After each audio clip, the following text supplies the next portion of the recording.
ವಿಷಯ. ನಾನು 10 ವರ್ಷ ವಯಸ್ಸಿರಬೇಕಾದ್ರೆ ಎಲೆಕ್ಟ್ರಿಕ್ ಶಾಕಿಂದ 2 ಕೈ ಪ್ರಾಬ್ಲಮ್ ಆಯಿತು, 2 ಕೈ ಬರ್ನ್ ಆಯಿತು. ಅದನ್ನು ನಮ್ಮ ತಂದೆ ನೋಡಿ ಕಾಪಾಡಲಿಕ್ಕೆ ಬಂದು ಅವತ್ತೇ ಎಕ್ಸ್ಪೈರ್ ಆದರು. ನಾನು 2 ಮಂತ್ಸ್ ಕೋಮಾ ಸ್ಟೇಜಲ್ಲಿದ್ದೆ. ನನಗೆ ಏನು ಅನ್ನೋದೇ ಗೊತ್ತಿಲ್ಲ. ಕಣ್ಣು ಬಿಟ್ಟರೆ 4th ಸ್ಟ್ಯಾಂಡರ್ಡ್ ಒಂದು ಸ್ಟೂಡೆಂಟ್. ನಾನು ಎಜುಕೇಷನ್ ಮಾಡ್ಕೊಂಡು ಬಂದೆ. 10th first PUC, second degree ಎಲ್ಲ ಮುಗೀತು. BCom ಕಂಪ್ಲೀಟ್ ಮಾಡಿದೆ. ನಾನು ಹೇಳ್ತಿದ್ದೆ, ನನ್ನ ಸ್ನೇಹಿತರು ಬಂದು ಬರೀತಿದ್ರು ಎಕ್ಸಾಮ್ನ. ಎಜುಕೇಷನ್ ಎಲ್ಲ ಆದಮೇಲೆ ನಾನು ಜಾಬ್ ಹೋಗೋಣ ಅಂತ ಸುಮಾರು ಕಡೆ ವಿಚಾರಿಸಿದೆ, ಸುಮಾರು ಕಡೆ ಹೋರಾಡಿದೆ. ಪ್ರತಿಯೊಂದು ಕಡೆ ನನ್ನ ಇಂಟರ್ವ್ಯೂ ಕರೆಯೋರು. ಅಲ್ಲಿ ಅವರು ಪ್ರಶ್ನೆ ಮಾಡ್ತಿದ್ದು, ಇಂಟರ್ವ್ಯೂಗೆ ಆಗಬೇಕಾಗಿರೋ ಸಂಬಂಧಪಟ್ಟ ನನ್ನ ಡಾಕ್ಯುಮೆಂಟ್ಸ್ ಆಗ್ಬೋದು, ನನ್ನ ಸರ್ಟಿಫಿಕೇಟ್ ಆಗ್ಬೋದು ಕೇಳ್ತಿರ್ಲಿಲ್ಲ. ಅವರು ಕೇಳೋ ಕ್ವಶನೇ ಬೇರೆ.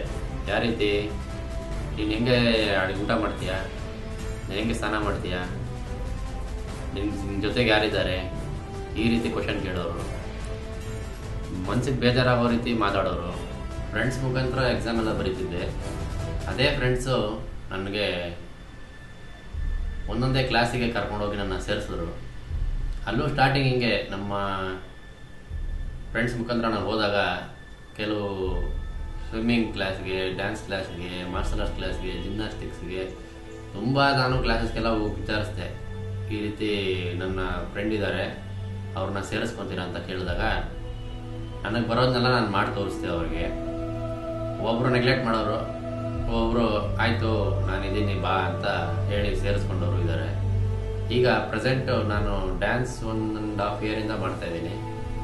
ಸ್ವಿಮ್ಮಿಂಗ್ ಒಂದು 2.5 ಇಯರ್ಸಿಂದ ಮಾಡ್ತಾಯಿದ್ದೀನಿ.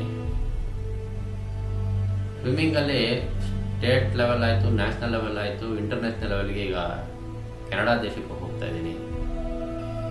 ಎಲ್ಲ ಕ್ಲಾಸ್ಗೆ ನಾನು ಸೇರಿಸಿದಾಗ ನಾನು ಬೆಳಗಿಂದ ಸಾಯಂಕಾಲ ತನಕ ಇದೇ ಮಾಡ್ಕೊಂಡಿದ್ದೆ. ಅಂದರೆ ಹೊಟ್ಟೆಗೆ ಊಟ ಯಾರು ಹಾಕ್ತಾರೆ, ಬಟ್ಟೆ ಯಾರು ಹೋಗ್ಕೊಡ್ತಾರೆ, ಯಾರೋ ಒಂದು ಮಾಡಿಕೊಡ್ಬೇಕಲ್ವ. ಇಲ್ಲಿ ಯಾರಿದ್ದಾರೆ ಅಂತ ಮಾಡ್ತಾರೆ ಅವೆಲ್ಲ. ಬೆಳಗ್ಗೆ ಎದ್ದಿದ ಕೂಡಲೇ ನನಗೂ ಇದ್ದೇ ಇರುತ್ತೆ, ರಾತ್ರಿ ತಿಂದಿರೋ ತಟ್ಟೆ ತೊಳೆಯೋದು.